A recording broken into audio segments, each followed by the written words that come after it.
ꯃꯌꯥꯝ ꯈꯨꯔꯨꯝꯖꯔꯤ ngasi tawgudubadugumba topic sina mo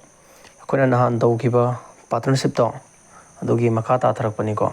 state akoina ngasi tawgudubadugum matang sina mo karma matang no ara kanda kana gumba maje business yaure ko haidi koi mi ani je business to minare ba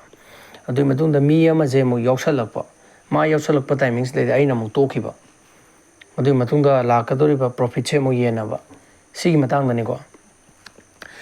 haidi when someone is left or join ko when someone is left or join ko haidi kana umama to khiba natraga yausalakpai matang ne ba sida akoina question ama hektang adum bam sakala dum yengsi ko A ko bamaga B ko ban miyo amaga ko makhoi ani je khoi gi business am tawina re ba A siga B siga khoi gi investment gi ratio ja 4:5 ne lo se ba investment ni ko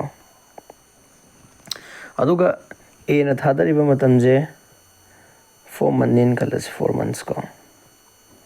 aduga B na thadari jina 1 year ne ba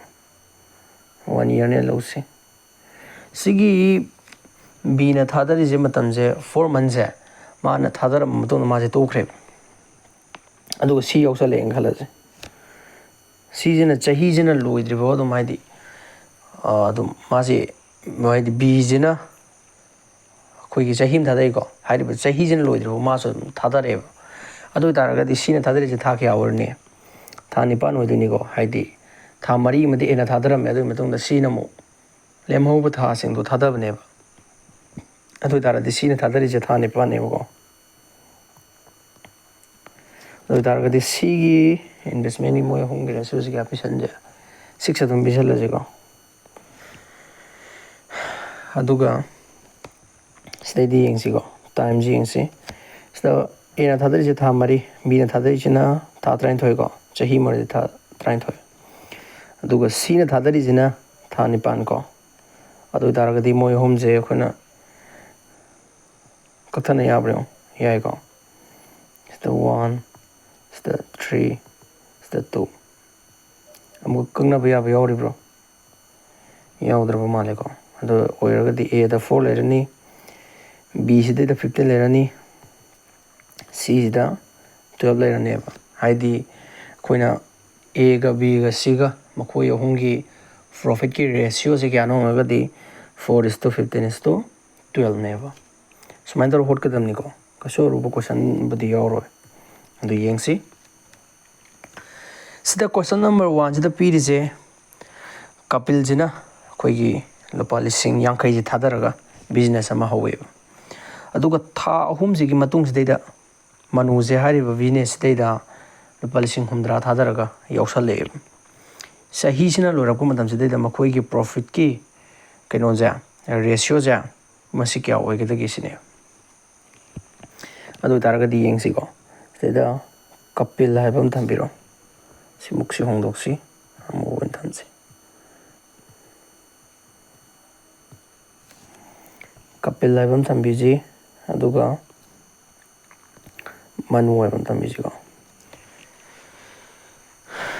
aduga investment je koina sida yengaga dum akhoi ratio da thamgodam ni zero sing si loi lokho ji ko sida 0 si lokho ji dum aduga 5:7 hana ka ira je ma'am सांगना कथना बदो उत्तरगा सुको अदुगा time जे मी young को time से कई P है कांदा मनु सिना join तौरे जे कपिल सिना था अहुम invest तौर मतुंग ने बा या ब्रो अदु इतारगा दे हाइब कपिल जिदि था तारा नि थोई असमक इन्वेस्ट तौवे बा अदुगा मनु न तौरे सिना क्या ओरने दे था मापन ओरनी को हाइ था अहुंगी मतुंग द मासे यौसलकपनी adu taragadi chahi sina losilak pa bawda thiro ba adu taragadi tarani thoi de hum khai dokra de kya lehorani mapal lehorani ko sigi 12 ka 9 ga se ratio da muk thana ji ko 3 4 3 ko ojik si makha se da profit ki ratio is kathana ba ya ba yori ba yaudre 20 is to 37 21 को option number क्या दिया होगा 20 to 21 option number C दे यारेको हाइदी यम लाइवनी को सिगी मतंग अखोइगी कनागुम म यौसलकपा तोखिबा सिमतांग से दुम लाइवनी मथंग द क्वेश्चन नंबर 2 द मोहारिजिना ए जिना बिजनेस अमा लुपा लिसिंग 35 थादरा हौदोए को अदुगा बी जिना मो यौसलेजिना था 5 की मतुंग द मासी यौरकपनीबा इन्वेस्टमेंट क्या तोवे कंदा लुपा लिसिंग 34 तोवेबा 80000 तोवेबा चही अमगी मतुंग द मखोइना फंगिबा प्रॉफिट से लाख मरीगा लिसिंग 9 का चनिपान फंगेबा अदु इतारगदि बी की शेयर क्या नो चिने याइको यंगसी स्टेदा ए हैबमा बी हैबमा स्टेदा 0 हम जलन कथन जे दुगा 75 को 80 का रेशियो लौसिको 75 का 80 का 5 ने कथलो 5 1 5 को स्टेदे 5 ना 1306 15:60 ले को इन्वेस्टमेंट की रेशियो जा टाइम की रेशियो में यंगसी साइगी ए जिना था 5 थादरबा मतुंग द बी ने जॉइन तोरपनेबा मींस ए जिदी आईडी 1 ईयर से कंप्लीट ऑन इन्वेस्ट तोवेबा बट बी दी तोदेको ए सिना चहीम थादा मतम द माना तोदुसिना माना थादा गदुसिना था तरे ने मींस 12 दगी 5 चक्रगति तरे नत्रो अदुना ए जिना मो 12 मंथ्स थादरनेबा अदुगा मो बी जिना 7 मंथ्स थादगनेबा अदु इतारगदियो स्टे कथन अब याबसिंग कथन जिको सिंतु वेगदुनिको इंतु वेबने दम कथन यायबा सिदा फोन को 44 4 ना 3 अदु इतारगदि 15 to 3 क्या तारगे 45 को अदुगा 7 4 जगनो 20 का 8 को अदु इतारगदि यंगसे जे स्टेदा खोना पीरिबा प्रॉफिट जी क्या बिगे स्टेदा प्रॉफिट जी क्या बिगे प्रॉफिट फिर जे 4,08,100 को सिजी कना की वैल्यू होय के दो नो हाजी यंगसे बो सी कना वैल्यू होय रने दो दे सिगी लेरिबा प्रॉफिट की सिगी टोटल वैल्यू नो फंगोइद्रो दो दे स्टेट प्रॉफिट टोटल प्रॉफिट जी क्या ताने सिगी रेशियो की यूनिट से दपियो सी 5 का 8 का 3 9 13 को तो 1 केरी 4 6 7 73 की वैल्यू ने ये को सीजे 73 की वैल्यू ने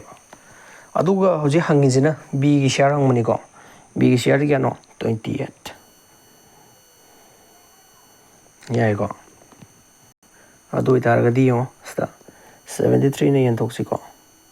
408,800 स्टा 73 5 ना चली यंगसी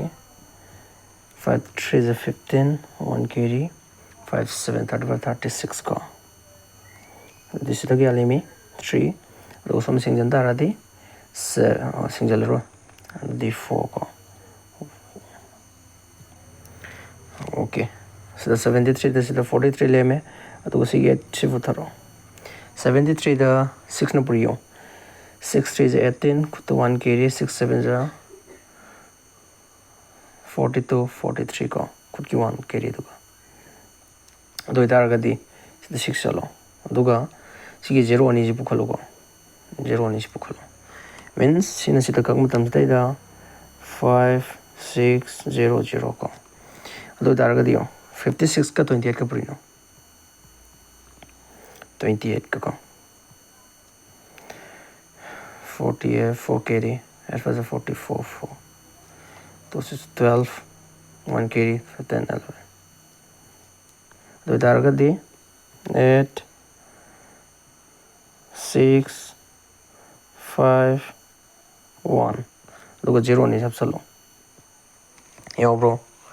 ऑप्शन नंबर ए दिया होगा ऑप्शन नंबर ए दिया होगा सी के मतुंग से दा question number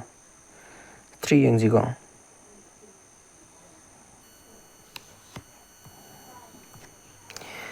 question number 3 the video से ना रामेश से बिजनेस लुपा लिसिंग निफु थादरा होदोएब था तरुकी मतुंग सिदैदा केबिन जी याउसले लुपा लिसिंग कुन पुथोगा अदुग मोइना खोइ पुन्ना मखोय अनेना पुन्ना फंगिनरिबा प्रॉफिट सिना लुपा लिसिंग तारा नेबको चाही सिना लोइबा कांजिदैदा अदु तारादि केबिन की प्रॉफिट तुदा मागी शेयर जी हम हम चांग ओइगदोइनो सिने अदु ओरगदि यो और रामेश का केबिन की इन्वेस्टमेंट की रेशियो आना लौथोक्सी इन्वेस्टमेंट की रेशियो से 2:1 अदुम ओइरनिको हाइदि अखोगी जेरो सिंग लोइ कथना गरो दुगा 4 का 2 का से कथना मतम सिदैदा 2:1 लानेबा याब्रा अदुगा हाइरिजे केबिन जिना था तरुकी मतुंग यावरकपनिको मीन्स सही मदा था 33 ले हाफ ईयर दगी निमान यावरेसे मीन्स सिदैदा रामेश ना इन्वेस्ट तौरिजे 12 months नेबा याइको केबिन तौरिजिना 6 months नेबा मीन्स 2:1 दनेबा याइको प्रॉफिट की रेशियो से क्या वरने दे 4:1 वरनेबा अदुगा हौजी हंगिबा अदुगुंबा वाहंगजिना केबिन की प्रॉफिट की शेयर जी क्या नोंगने अबे तारगदी प्रॉफिट जे टोटल प्रॉफिट जी क्या पेगे माने सिदा 10,000 बीगो सिजी कना वैल्यू नो सिदा प्रॉफिट जी कना कना बीगे 4:1 मींस अपुन बदा 5 यूनिट ने 5 की वैल्यू ने को अदु तारगदा हौजी पुथोय जे केबिन की क्या नो 1 यूनिट डिफाइन इज को 2000 2000 को याव ब्रो ऑप्शन नंबर ये याव मथंग क्वेश्चन नंबर 4 यंगसी मथंग क्वेश्चन नंबर 4 पीरिजिना जोन अमसुंग राहुल जिना बिजनेस अमा होयबको लिसिंग तरा तरुक थादरे जोन जिना राहुल ना लुपा लिसिंग 33 थादरेबा अदुगा था मरी की मतुंग दा जोन जे थबक से तोखरेबको सा बिजनेस से तोखरे अदुगा मोहन को बम यावसले माल लुपा लिसिंग कुन थादैगो चाहिजिना लोइबा कांजिदैदा मखोय प्रॉफिट से 46,000 नेबा लुपा लिसिंग निफु तरुक नेबा अदु तारगदी प्रॉफिट तुदैदा मोहन की शेयर जी क्या नो सिन फाजै हे क्वेश्चन को हंगदे अदु तारदी यंगसी जोन को बमगा राहुल को बम मोहन को बम रेशियो से पुना दम नौथोक्सी को इन्वेस्ट तौबददि इन्वेस्टमेंट जे हाइदि पैसा जी की रेशियो से थंबे याना पुना दम नौथोक्सेबा अदु ओरगदी यंगसिदा खोना सिदा जीरो जिंग लोइन कथना याब्रो जीरो जिंग लोइन कथना याइगो अदुगा 16 12 20 ले होई 16 12 20 ले होई द फोन को 4 3 5 को इन्वेस्टमेंट की रेशियो से 4 3 5 ले रे अदुगा अखोई टाइम जिन मु यंगसी जोन माना कनो तौरिजि क्यानो था मरी निको जोन की जिना अदुगा मोहन जिना मु कनो तौबनेबा आइदी जोन से तोखर मतुंग दा माजी यौसलकपनेबा मीन्स कोई था निपा निको मान थादरमिजा अदुगा राहुल जिन थादरिसिदे था 33 नेबा टोटल कंप्लीट होइनको अदारे फोन को 1 3 2 को तादी सिन 2 होइगदोइनी 4 9 10 सिजे प्रॉफिट की रेशियो ने प्रॉफिट की अपी माना 46,000 टोटल दनी को सी 46,000 जे टोटल नि सी कना वैल्यू ओरने दो दे 19 23 की वैल्यू ने बा सी की पुलप तिन सनाबगी सी की 23 सी की वैल्यू जिने बको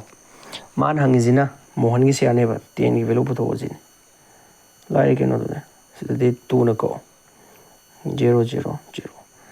0 दे 20,000 तारबो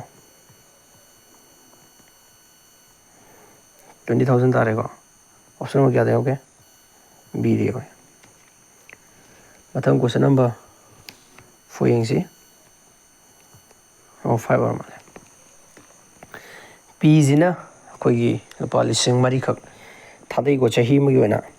अदुगा क्यू जिना मु यौसल लेजिना लुपा लिसिंग तरुक थादरगा था खरे मतुंग यौसल ले अदुगा मखोगी चाही सिना लोरा मतुंग स्टेदा मखोइना फंगिबा प्रॉफिट की रेशियो जे सिना 4:3 नेबा अदु तारगदी क्यू ना यौरेसे था के मतुंग दनो से क्यू ना था कया थादै हंग नतेको था कया की मतुंग दा ꯌꯧꯔꯛꯈꯤꯁꯤꯅꯦ ꯑꯗꯨ ꯑꯣꯏꯇꯥꯔꯗꯤ ꯌꯦꯡꯁꯤ ꯄꯤꯒ ꯀ꯭ꯌꯨꯒꯀꯣ ꯁꯤꯗꯩꯗ ꯏꯟꯚꯦꯁꯃꯦꯟ ꯂꯩꯔꯅꯤ ꯁꯤ ꯇꯥꯏꯝ ꯂꯩꯔꯅꯤ ꯑꯗꯨꯒ ꯃꯈꯥꯗꯅ ꯄ꯭ꯔꯣꯐꯤꯠ ꯂꯩꯔꯅꯤ ꯃꯃꯥꯡꯗ ꯇꯧꯈꯤꯕꯗꯨ ꯆꯞ ꯃꯥꯟꯅꯩꯀꯣ ꯁꯤꯗꯩꯗ ꯖꯦꯔꯣ ꯑꯍꯨꯝꯁꯦ ꯀꯛꯊꯠꯂꯣ ꯑꯗꯨꯗꯤ 2:3 ꯂꯥꯛꯄ꯭ꯔꯣ ꯌꯦꯡꯉꯣ 4ꯒ 6ꯀꯒꯤ ꯔꯦꯁꯤꯌꯣꯁꯦ 2:3 ꯂꯥꯛꯏꯀꯣ ꯑꯗꯨꯒ ꯃꯈꯣꯏꯒꯤ ꯄ꯭ꯔꯣꯐꯤꯠꯀꯤ ꯔꯦꯁꯤꯌꯣꯁꯤꯅ 4:3ꯅꯦꯕ ꯑꯗꯨ ꯇꯥꯔꯗꯤ ꯑꯍꯥꯡꯕ ꯃꯦꯟꯁꯟꯒꯦ ꯇꯥꯔꯗꯤ ꯍꯥꯟꯅ ꯀꯃꯥꯏꯅ ꯇꯧꯈꯤ ꯁꯤꯒꯤ 4ꯁꯦ ꯁꯤꯒꯤ 2ꯒꯤ ꯃꯄꯥꯁꯤꯗ ꯄꯨꯈꯠꯂꯣꯕꯀꯣ ꯑꯗꯨꯒ ꯃꯥꯒꯤ ꯀ꯭ꯔꯣꯁ ꯆꯠꯂꯣꯕ 3ꯁꯤꯒ ꯄꯨꯔꯤꯅꯔꯣꯕ ꯑꯗꯨꯒ 3ꯁꯤ ꯑꯃꯨꯛ ꯄꯨꯈꯠꯂꯣ ꯑꯗꯨꯒ ꯃꯥꯒ ꯀ꯭ꯔꯣꯁ ꯆꯠꯄꯗ ꯀꯅꯥ ꯂꯩ 2ꯁꯤ ꯄꯨꯔꯤꯅꯔꯣꯕ ꯑꯗꯨ ꯑꯣꯏꯇꯥꯔꯒꯗꯤ ꯌꯦꯡꯉꯣ 3ꯒ ꯀꯛꯅ ꯌꯥꯔꯦꯀꯣ 2ꯁꯤꯅ ꯑꯃꯨꯛ 4ꯗ ꯀꯛꯎ 2 ꯇꯥꯕ꯭ꯔꯣ ꯃꯤꯟꯁ ꯁꯤꯗꯩꯗ ꯇꯥꯏꯝꯒꯤ ꯑꯅꯧꯕ ꯔꯦꯁꯤꯌꯣꯁꯦ ꯁꯤꯗꯩ ꯊꯣꯛꯁꯤꯀꯣ 2:1ꯅꯦꯕ ꯄꯤꯒ ꯀ꯭ꯌꯨꯒꯁꯦ ꯁꯤꯗꯩꯗ 2ꯒꯤ ꯚꯦꯂꯨꯁꯤ ꯀꯌꯥꯅꯣ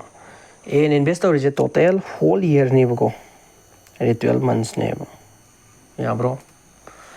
2ꯒꯤ ꯚꯦꯂꯨꯁꯦ 12ꯅꯤ 1ꯒꯤ ꯚꯦꯂꯨꯗꯤ ꯀꯌꯥ ꯇꯥꯔꯦ ꯑꯗꯨꯗꯤ 6 ꯇꯥꯔꯦꯀꯣ ꯍꯪꯉꯤꯁꯤꯗꯤ ꯀ꯭ꯌꯨꯅ ꯌꯥꯎꯔꯛꯏꯁꯦ ꯊꯥ ꯀꯌꯥ ꯃꯇꯨꯡꯗ ꯍꯪꯕꯅꯦꯕ ꯍꯥꯏꯗꯤ ꯀ꯭ꯌꯨꯅ ꯊꯥ ꯀꯌా ꯊꯥꯗꯩ ꯍꯪꯕ ꯅꯠꯇꯦꯕ ꯑꯗꯨꯕꯨ ꯁꯤꯗꯗꯤ 2ꯒ 1ꯒ ꯈꯦꯠꯅꯔꯤꯕ ꯌꯨꯅꯤꯠꯁꯤ ꯀꯌꯥꯅꯣ 1 ꯌꯨꯅꯤꯠꯅꯤ ꯁꯤꯒꯤ 1 ꯌꯨꯅꯤꯠꯀꯤ ꯚꯦꯂꯨꯗꯤ 6 ꯀꯣ ꯑꯗꯨꯅ ꯋꯥꯍꯪꯁꯤ ꯄꯥꯕ ꯑꯃ ꯗꯔꯀꯥꯔ ꯇꯥꯏꯀꯣ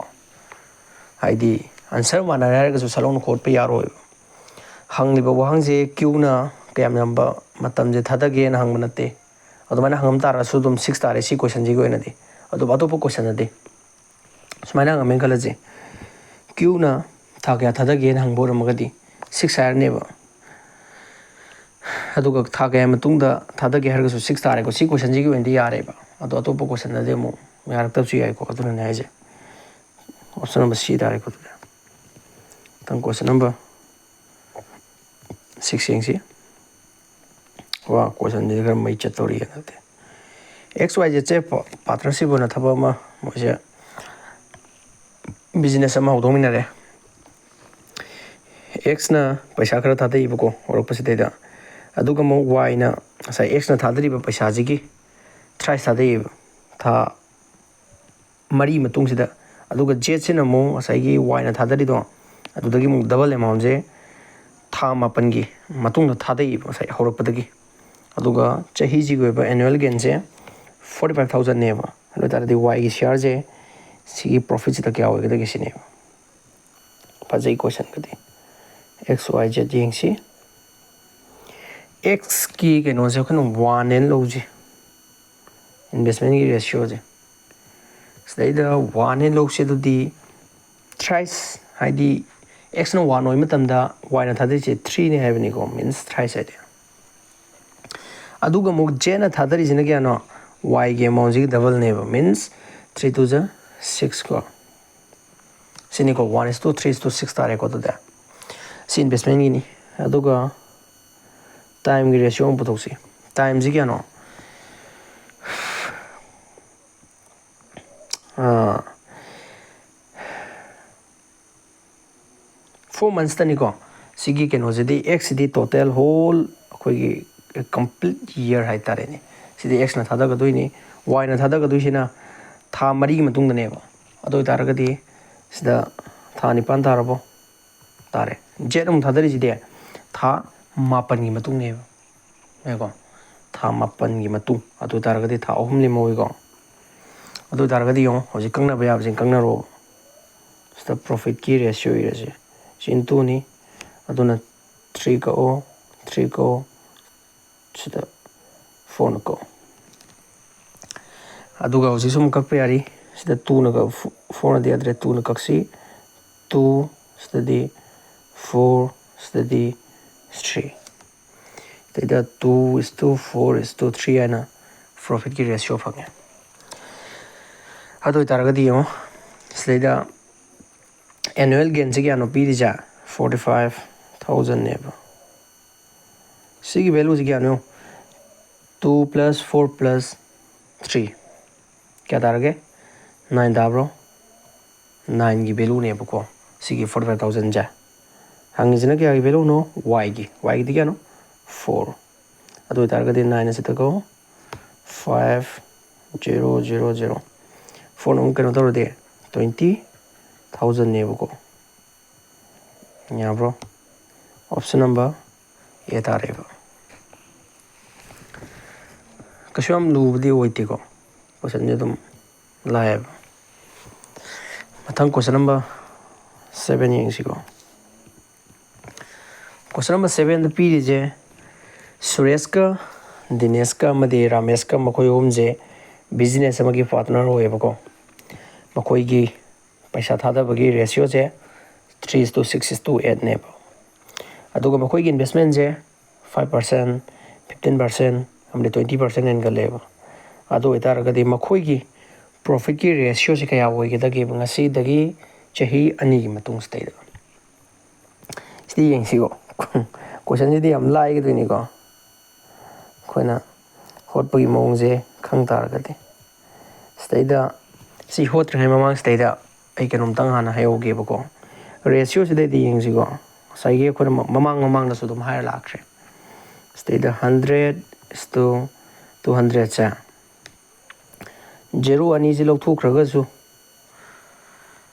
ꯌꯥꯏꯀꯣ ꯖꯦꯔꯣ ꯑꯅꯤꯁꯤ ꯂꯧꯊꯣꯛꯇ꯭ꯔꯒꯁꯨ ꯔꯦꯁꯤꯌꯣꯁꯤꯗ 1:2 ꯑꯗꯨꯝ ꯂꯩꯒꯅꯦꯕꯀꯣ 100ꯀ 200ꯀꯒꯤ ꯔꯦꯁꯤꯌꯣꯁꯦ 1:2 ꯑꯣꯏꯒꯅꯦꯕ ꯑꯗꯨꯕꯨ ꯖꯦꯔꯣ ꯑꯅꯤꯁꯦ ꯍꯥꯞꯆꯤꯜꯂ ꯃꯇꯨꯡꯗ ꯃꯥꯒꯤ ꯀꯩꯅꯣ ꯄꯨꯊꯣꯛꯑꯦ ꯍꯥꯏꯔꯦꯅ ꯈꯜꯂꯁꯦꯕꯀꯣ ꯁꯤꯗ 1ꯒꯤ ꯑꯩꯈꯣꯏꯒꯤ 1ꯁꯤꯗ 5% ꯍꯦꯟꯒꯠꯂꯦꯅ ꯈꯜꯂꯁꯤ ꯑꯗꯨꯒ 2ꯁꯤꯗꯅ 10% ꯍꯦꯟꯒꯠꯂꯦꯅ ꯈꯜꯂꯁꯦꯕ ꯁꯤꯒꯤ 2ꯒꯤ 10%, 1ꯒꯤ 5% ꯍꯦꯟꯒꯠꯄꯁꯦ ꯁꯤꯗ 1ꯁꯤꯗ ꯍꯣꯠ ꯇꯥꯔꯗꯤ ꯗꯦꯁꯤꯃꯦꯜꯗ ꯂꯥꯛꯑꯒ ꯌꯥꯝ ꯋꯥꯔꯅꯦꯕ ꯑꯗꯨꯅ 100 ꯑꯣꯏꯅ ꯍꯣꯠꯇꯣꯛꯈꯣꯕ 100ꯇ 5% ꯍꯦꯟꯒꯠꯂꯗꯤ ꯀꯌꯥꯅꯣ 105ꯅꯤ ꯑꯗꯨꯒ ꯀꯩꯅꯣꯁꯤꯗꯅ ꯑꯃꯨꯛ 200ꯁꯤꯗ 10%ꯗꯤ ꯀꯌꯥ ꯑꯣꯏꯔꯅꯤ ꯑꯗꯨꯗꯤ 20 ꯇꯥꯕ꯭ꯔꯣ ꯇꯥꯏꯀꯣ ꯑꯗꯨꯗꯤ 220 ꯁꯨꯃꯥꯏꯅ ꯁꯤ ꯀꯛꯊꯠꯅꯣ ꯑꯗꯨꯗꯤ 5, 2, 1 ꯁꯤꯗꯗꯤ 4, 4 ꯁꯨꯃꯥꯏꯅ ꯁꯨꯝ ꯂꯥꯏꯅ ꯍꯣꯠꯄ ꯌꯥꯏꯑꯕ ꯍꯥꯏꯗꯤ ꯗꯦꯁꯤꯃꯦꯜꯗ ꯂꯥꯛꯑꯒꯁꯨ ꯁꯥꯡꯅ ꯍꯣꯠꯂꯨꯔ ꯃꯇꯨꯡꯗ ꯁꯤꯒꯤ ꯔꯤꯖꯜꯁꯦ ꯑꯗꯨꯝ ꯇꯥꯗꯣꯏꯅꯤꯀꯣ ꯑꯗꯨꯗꯤ ꯌꯦꯡꯁꯤ ꯁꯤꯒꯤ ꯂꯧꯁꯤꯡꯁꯦ ꯏꯁꯥꯗ ꯀꯣꯛꯁꯤꯗ ꯊꯝꯖꯤꯟꯒꯗꯕꯅꯦꯕ ꯃꯤꯟꯁ ꯑꯩꯈꯣꯏꯅ ꯗꯦꯁꯤꯃꯦꯜꯗ ꯍꯣꯠꯂ ꯂꯩꯗꯧ ꯁꯔꯨꯛ ꯖꯦꯔꯣ ꯍꯥꯞꯆꯤꯜꯂꯒ ꯑꯔꯥꯏꯕ ꯃꯑꯣꯡꯗ ꯍꯣꯠꯇꯣꯛꯄ ꯌꯥꯏ ꯁꯤꯅꯦꯕ ꯑꯩꯅ ꯍꯥꯏꯅꯤꯡꯉꯤꯁꯤꯅ ꯍꯥꯏꯗꯤ ꯂꯥꯏꯊꯣꯛꯍꯟꯕꯁꯤꯅ ꯐꯩꯗꯅꯀꯣ ꯁꯤꯗꯤ ꯌꯦꯡꯁꯤ ꯑꯗꯨ ꯑꯣꯏ ꯇꯥꯔꯒꯗꯤ 3 ꯍꯥꯏꯁꯦ ꯑꯩꯈꯣꯏꯅ 38 ꯂꯧꯁꯤ ꯑꯗꯨꯒ 6 ꯍꯥꯏꯁꯤꯅ ꯑꯩꯈꯣꯏꯅ 68 ꯂꯧꯁꯦꯕ 8 ꯍꯥꯏꯁꯤꯅ ꯑꯩꯈꯣꯏꯅ 80ꯅꯦ ꯂꯧꯁꯤ ꯑꯗꯨ ꯍꯥꯏꯔꯤꯁꯦ ꯁꯤꯗꯩꯗ 5% ꯍꯦꯟꯒꯠꯂꯦ ꯍꯥꯏꯕꯅꯦꯕꯀꯣ ꯁꯤꯒꯤ ꯑꯦꯁꯀꯤꯁꯦ ꯑꯗꯨ ꯑꯣꯏꯇꯥꯔꯒꯗꯤ 30ꯒꯤ ꯚꯦꯂꯨꯁꯦ 100ꯅꯤ 5 ꯍꯦꯟꯒꯠꯂꯦ ꯍꯥꯏꯕꯅꯤ 105ꯒꯤ ꯚꯦꯂꯨ ꯄꯨꯊꯣꯛ ꯍꯥꯏꯕꯅꯤ ꯑꯗꯨꯒ ꯑꯗꯨꯒꯤ ꯃꯇꯨꯡꯁꯤꯗꯩꯗ ꯁꯤꯁꯦ ꯀꯩꯅꯣ ꯑꯣꯏꯅ ꯇꯧꯍꯜꯂꯁꯤꯀꯣ ꯑꯗꯨꯝ 300 ꯍꯥꯏꯅ ꯀꯩꯅꯣ ꯇꯧꯁꯤ ꯅꯠꯇ꯭ꯔꯗꯤ ꯍꯦꯟꯅ ꯀꯩꯅꯣ ꯇꯧꯔꯅꯤ ꯍꯥꯏꯗꯤ ꯁꯤꯗ ꯄꯣꯏꯟ ꯑꯃꯨꯛ ꯂꯥꯛꯅꯔ ꯅꯨꯡꯉꯥꯏꯔꯣꯏꯕꯀꯣ ꯑꯗꯨꯅ 300ꯅꯦ ꯂꯧꯔꯁꯤ ꯁꯤꯗꯤ ꯌꯦꯡꯉꯣ ꯀꯛꯊꯠꯅꯣ ꯑꯗꯨꯒ 3 5 15 1ꯒꯤꯗꯤ 315 ꯂꯩꯔꯦꯀꯣ ꯑꯗꯨꯒꯤ ꯃꯇꯨꯡꯁꯤꯗꯩꯗ 600ꯁꯤꯒꯤ 15% ꯍꯦꯟꯒꯠꯍꯜꯂꯣꯕꯀꯣ 600/100 ꯏꯟꯇꯨ ꯆꯥꯝꯃꯁꯤꯗꯩꯗ 15 ꯍꯦꯟꯒꯠꯀꯗꯣꯏꯅꯤꯀꯣ ꯁꯨꯃꯥꯏꯅ ꯑꯗꯨꯗꯤ 6 5 30 ꯀꯣ 3 carry 6169 616 ꯀꯣ ꯑꯗꯨꯒꯤ ಮತ್ತುಂಸಿದೈದ 800 ꯁꯤꯒꯤ 20% ꯍꯦꯟꯒꯠꯍꯜꯂꯣꯕ ꯃꯤꯟꯁ 1/5 ನಿಕೋ 1/5 ಅದು ꯇꯥꯔꯒꯗꯤ 1/5 1/6 ꯑꯗꯨꯗꯤ 6 ꯑꯣꯏꯔꯛꯑꯅꯤ ꯁꯤꯗꯩꯗ 0.005 ꯒꯤ ꯚꯦꯂꯨꯅꯤ 6 ꯒꯤ ꯚꯦꯂꯨ ꯄꯨꯊꯣꯛ ꯍꯥꯏꯕ ꯆꯞ ꯃꯥꯟꯅꯩ ꯑꯗꯨ ꯇꯥꯔꯒꯗꯤ ꯁꯤꯗ ꯌꯦꯡꯉꯨ ꯀꯣ 1 30 6 0 ꯀꯣ 0 6 3 carry 6169 ꯁꯤ ꯇꯥꯔꯦ ꯁꯤꯗ ꯑꯃꯨꯛ ꯀꯛꯊꯠꯅꯁꯤꯀꯣ 5ꯅ ꯀꯛꯄ ꯌꯥ ꯃꯥꯜꯂꯤ 6 30 153 1 5 3 15 40 8 sitadi 5 1 5 4 6 9 4 5 2 ko sida mu kak pe ya ba yori bi yingsi sida 3 na kak pa lo ya ba ma le ko yai adore de mu kak si 2 1 4 12 1 8 6 study 6 18 1 2 1 to 4 ko adu taragadi hajik phangiba ratio se kya tare 21:46:64 ko adu option number kya diya ore option number yo be odro c diya ore ko option number c diya patang question number 8 yengsi question number 8 se da p ri che kem tanate x amadi y se partnership amda yoksal leba ko aduga makhoi investment ki ratio je 3:5 neba thamangai matung state da x ina mana sai gi investor omodugi 50% ngaleba ko aduga y na mukman asai thadaram madugi 60% je mana withdraw to thoi adu taragadi annual profit japun magya sina 6.84 lakhs hoy taragadi y की profit की share क्या होएगा देखिए इसने first को question है इसलिए young x को y का खरा लॉक तक नहीं इजी को ओपन हुआ है ना वो इसलिए यंग 30 है बमगा 50 है बमगा लोग जी कौन होट पर हुआ है ना वो इसलिए दा टाइम जी क्या था दा है क्या अहन बता x ना था मंगा था दोइनी को अदुगा प्लस अदुम थादबदी लेप नतमने प्लस तौबदोइनेको हाइदि था मंगागी मा लेजरनी दुगा मान हापचल दुगी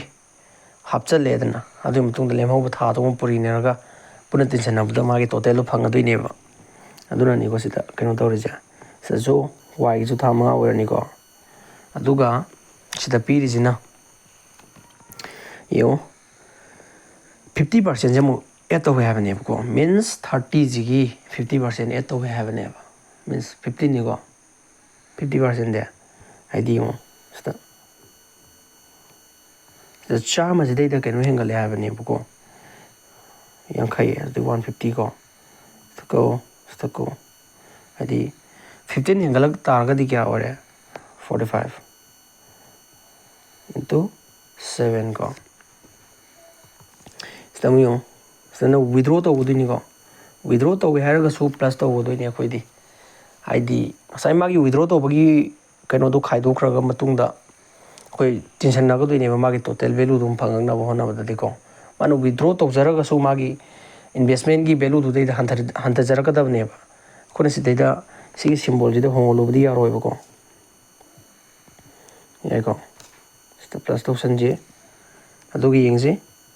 50 je 100 ki value ni 60 ki value puthwa ba ni se tu na ko state de 30 को 30 कह दो को 20 into 7 अदु तारगा दियो मुझे 55 लो यो ब्रो 55 लो कतचे सिदी ट्रिक नि को सिंगना रगा दे सिदी ट्रिक को वेबो को स्टेन नकन देदा साइकी मागी परसेंटेज होट पगी केनो दौरिजे परसेंटेज यूरोप गांदा लोइना येंग जी को दम क्लास ता लाइक दुइने दुबो हजिकति सुम सी होट पगान से परसेंटेज तौद्रिमनिना परसेंटेज से तौद्रिमनिना दुम खरा चममना दना दुम होट तोपे वाने बना कंदको सिदा 5 ना कक्सी को पुना 5 लो थोक्सी सिदा लो थोक मिन सोन लो थोक्सी 5 9 को दुगो सिदा लो थोक्सी दुगो सिदा लो थोक्सी दो तारगदी अतोप लो थोपे आबे औरिको यावद्र माले यावद्रे को दो तारगदी यंगसी 30 जिगा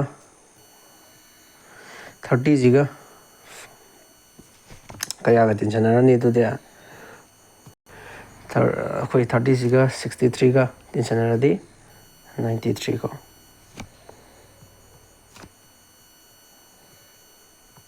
तो सोन में दे 50 का 28 का टेंशन रदी 78 या ब्रो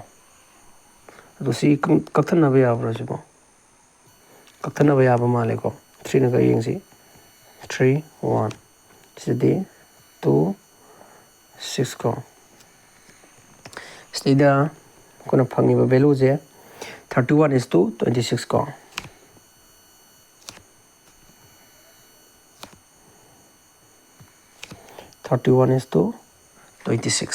ꯁꯤꯒꯤ ꯇꯣꯇꯦꯜ ꯚꯦꯂꯨꯁꯤꯅꯦꯕꯀꯣ ꯁꯤꯗ 6.84 ꯄꯤꯔꯤꯁꯦ. ꯑꯗꯨ ꯑꯣꯏꯇꯥꯔꯒꯗꯤ 6.84ꯁꯦ ꯀꯅꯥꯏ ꯚꯦꯂꯨ ꯑꯣꯏꯔꯅꯤ? ꯁꯤꯗꯤ 6, 7 ꯑꯗꯨꯒ 5, 57ꯒꯤ ꯚꯦꯂꯨ ꯑꯣꯏꯔꯅꯦꯕꯀꯣ. ꯑꯗꯨꯒ ꯀꯅꯥꯒꯤ ꯚꯦꯂꯨ ꯄꯨꯊꯣꯛꯑꯣꯕ? x ꯀꯤꯗꯤ ꯀꯌꯥꯅꯣ? 30ꯒ 1. ꯑꯗꯨ ꯑꯣꯏꯇꯥꯔꯒꯗꯤ ꯌꯦꯡꯉꯣ ꯁꯤꯗ 57ꯁꯤꯅ ꯁꯤꯗ ꯀꯣ. 57 1 57 ꯀꯣ. 114 57 ꯀꯌꯥꯅ ꯆꯠꯄ ꯌꯥꯏ ꯑꯗꯨꯗꯤ 57 2ꯅ ꯆꯠꯄ ꯌꯥꯕ꯭ꯔꯣ? ꯑꯗꯨ ꯑꯣꯏꯔꯒꯁꯨ ꯉꯁꯥꯏ ꯑꯩꯈꯣই ꯄꯣꯏꯟꯠꯁꯤꯒꯤ ꯗꯦꯁꯤꯃꯦꯜꯒꯤ ꯀꯩꯅꯣꯁꯦ ꯄꯨꯊꯔꯝꯗ꯭ꯔꯤꯀꯣ. ꯑꯗꯨꯅ ꯃꯈꯥꯗ ꯄꯨꯊꯔꯛꯁꯤ 100 ꯀꯣ. ꯑꯗꯨ ꯌꯦꯡꯁꯤ 12ꯒ 39ꯒ 31ꯒ ꯄꯨꯔꯤꯅꯔꯣ ꯑꯗꯨꯗꯤ. ꯁꯤꯗꯗꯤ ꯌꯦꯡꯁꯤ ꯁꯣꯝꯅ ꯇꯧꯔꯁꯤꯀꯣ. 31ꯁꯤꯒ 12ꯒ 2 6 6 1 3 3 7 2 ꯀꯣ. ꯁꯤꯗ 100 ꯌꯦꯡꯁꯤꯟ ꯇꯥꯔꯗꯤ ꯁꯤꯗ ꯄꯣꯏꯟꯠ ꯑꯃ ꯅꯝꯁꯜꯂꯣ. 372 ꯌꯥꯎꯕ꯭ꯔꯣ? ꯌꯥꯎꯋꯦꯀꯣ. ꯑꯣꯞꯁꯟ ꯅꯝꯕꯔ ꯗꯤꯗ ꯌꯥꯎꯋꯦꯕ. ꯑꯗꯨꯒ ꯃꯊꯪ ꯀꯣꯏꯁꯟ ꯌꯦꯡꯁꯤ. ꯁꯤꯒꯤ ꯀꯩꯅꯣꯁꯤꯗꯩꯗ ꯑꯩꯈꯣꯏ ꯉꯁꯤꯒꯤ ꯑꯣꯏꯅꯗꯤ ꯁꯤꯒꯤ ꯁꯝ ꯋꯥꯟ ꯂꯦꯞ ꯑꯣꯔ ꯖꯣꯏꯟꯒꯤ ꯈꯛꯀꯤ ꯇꯧꯔꯁꯤꯀꯣ. ꯑꯗꯨꯒ ꯃꯊꯪꯒꯤ ꯀ꯭ꯂꯥꯁꯇꯅ ꯃꯈꯣꯏꯒꯤ ꯄꯥꯔꯠꯅꯔꯁꯤꯞꯀꯤ ꯃꯇꯥꯡꯁꯤꯗꯩꯗ ꯇꯦꯛꯁ ꯅꯠꯇ꯭ꯔꯒ ꯗꯣꯅꯦꯁꯟꯒꯤ ꯃꯇꯥꯡ ꯇꯧꯔꯛꯀꯦ. ꯑꯗꯨꯒ ꯑꯩꯈꯣꯏꯒꯤ ꯕꯤꯖꯤꯅꯦꯁ ꯑꯃ ꯇꯧꯃꯤꯟꯅꯔꯦ. ꯑꯗꯨꯗꯩꯗ ꯗꯤꯁꯇ꯭ꯔꯤꯕ꯭ꯌꯨꯁꯟ ꯇꯧꯕ ꯑꯩꯈꯣꯏ ꯌꯦꯟꯊꯣꯛꯅꯕꯒꯤ ꯃꯇꯥꯡ ꯑꯃꯒ ꯑꯗꯨꯒ ꯃꯦꯅꯦꯖꯃꯦꯟꯒꯤ ꯃꯇꯥꯡ ꯑꯃꯒ ꯂꯩꯔꯤꯀꯣ. ꯇꯣꯄꯤꯛ ꯑꯍꯨꯝ ꯍꯧꯖꯤꯛ ꯇꯣꯄꯤꯛ ꯑꯍꯨꯝ ꯆꯤꯊꯔꯤꯕ ꯁꯤꯗꯩꯗ ꯗꯤꯁꯇ꯭ꯔꯤꯕ꯭ꯌꯨꯁꯟꯒꯤ ꯃꯇꯥꯡ ꯑꯃ ꯇꯣꯄꯤꯛ ꯑꯃ ꯂꯩꯔꯤꯀꯣ. ꯁꯤꯃꯒ ꯑꯗꯨꯒ ꯃꯦꯅꯦꯖꯃꯦꯟ ꯍꯥꯏꯕ ꯑꯃꯒ.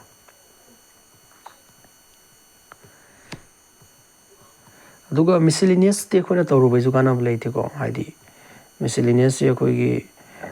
ꯃꯦꯟꯁꯀꯤ ꯀꯣꯏꯁꯟ ꯑꯌꯥꯝꯕ ꯑꯣꯏꯒꯅꯦꯕ. ꯑꯩꯈꯣꯏꯒꯤ SSC CGL ꯑꯗꯒꯤ IBPSꯀꯤ ꯑꯦꯛꯖꯥꯝꯁꯤꯡ SBIꯒꯤ POꯒꯤ ꯀꯩꯒꯤ SSC CHSLꯒꯤ ꯃꯦꯟꯁꯀꯤ ꯀꯣꯏꯁꯟꯒꯨꯝꯕ ꯑꯗꯨꯒꯨꯝꯕ ꯃꯦꯟꯁꯀꯤ ꯀꯣꯏꯁꯟ ꯉꯥꯛꯇ ꯑꯣꯏꯔꯅꯦꯕꯀꯣ. ꯑꯗꯨꯅ ꯑꯩꯈꯣꯏꯅ ꯊꯣꯏꯗꯣꯛꯅ ꯑꯗꯨꯒꯤꯗꯤ ꯀꯥꯟꯅꯔꯣꯏ ꯍꯥꯏꯕꯗꯣ ꯑꯩꯈꯣꯏꯅ ꯍꯧꯖꯤꯛ ꯑꯦꯝ ꯇꯧꯔꯤꯁꯤꯗꯤ 1 day ꯀꯝꯄꯤꯇꯤꯇꯤቭ ꯑꯦꯛꯖꯥꯝꯗ ꯑꯩꯈꯣꯏꯒꯤ ꯑꯍꯥꯟꯕꯒꯤ ꯐꯥꯎꯟꯗꯦꯁꯟ ꯕꯦꯁ ꯍꯥꯏꯇꯥꯔꯦꯅꯦꯀꯣ. ꯐꯥꯎꯟꯗꯦꯁꯟ ꯑꯣꯏꯅ ꯈꯔ ꯑꯩꯈꯣꯏꯅ ꯕꯦꯁꯤꯛ ꯈꯔ ꯂꯩꯖꯈ꯭ꯔ ꯂꯣꯏꯔꯦꯕ. ꯑꯗꯨꯒꯤ ꯃꯇꯨꯡꯗ ꯇꯞ ꯇꯞꯅ ꯁ꯭ꯇꯦꯞ ꯕꯥꯏ ꯁ꯭ꯇꯦꯞ ꯇꯧꯒꯗꯕꯅꯦꯕ. ꯑꯗꯨꯅ ꯃꯤꯁꯦꯂꯤꯅꯤꯌꯁꯁꯤꯗꯤ ꯑꯩꯒꯤ ꯀꯩꯅꯣꯁꯤꯗ ꯇꯧꯕꯗꯁꯨ ꯀꯩꯁꯨ ꯅꯨꯡꯉꯥꯏꯈꯤꯔꯣꯏ. ꯃꯇꯝ ꯃꯇꯝꯒꯤ ꯃꯇꯨꯡ ꯏꯟꯅ ꯑꯗꯨꯝ ꯇꯧꯖꯔꯛꯀꯦ. ꯑꯩꯒꯤ ꯁꯤꯒꯤ ꯏꯟꯁꯇ꯭ꯔꯨꯃꯦꯟꯁꯤꯗ ꯇꯧꯕꯤꯕꯁꯨ ꯅꯨꯡꯉꯥꯏꯈꯤꯔꯣꯏꯕꯀꯣ.